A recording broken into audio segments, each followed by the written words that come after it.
Hello friends, लग्नानंतर होईलच की प्रेम ह्या मालिकेच्या एक नवीन भागामध्ये सध्या ना दिवाळीची खूप लगबग पाहायला मिळत आहे। काव्या, विक्रम आणि देशमुखांबरोबर घराचे सर्वजण सजावट करत आहे। तर नंदिनी ही सासूबाई म्हणजेच मालिनी बरोबर मिळून दिवाळीचा फराळ बनवते। एकूणच देशमुखांच्या घरामध्ये दिवाळीची जंगताची तयारी चालू आहे। पण ह्या दिवाळीच्या तयारीमध्ये एक खूप मोठा ट्विस्ट येणार आहे बरं का। चला तर मग जाणून घेऊया।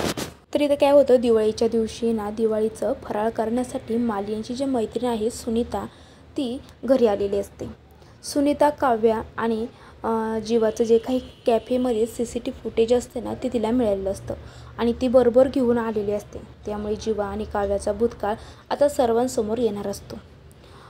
तर आता इथे लगेच सुनीता म्हणते, मालिनी मला तुला काहीतरी सांगायचं आहे। तर मालिनी म्हणते, आज दिवाळीचा दिवस आहे, आज काही नको सुनीता।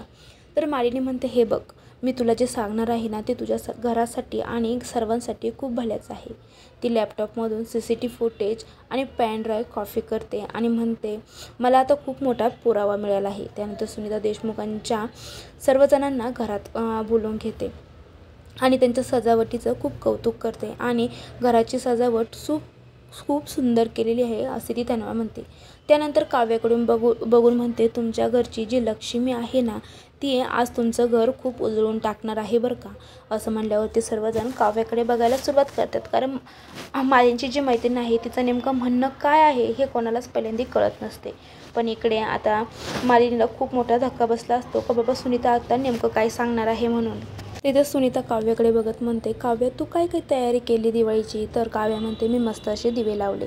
तर लगेच सुनीता म्हणते, हो तू दिवे लावलेस ना, आणि याआधी तू काय काय दिवे लावले आहेत तेच मी सर्वांना सांगणार आहे।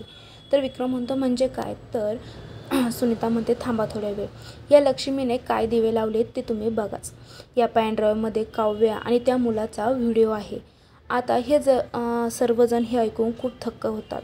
कोण खरं आहे आणि कोणती लक्ष्मी ह्यावरती विक्रमचा विश्वास बसत नसतो। त्यानंतर लॅपटॉपवरती पेन ड्राईव्ह लावण्यात येतो। हे सगळं घडतं तेव्हा सुनीता, मालिनी आणि काव्या, विक्रम देशमुख हे चारच सदस्य तिथे उभेच असतात।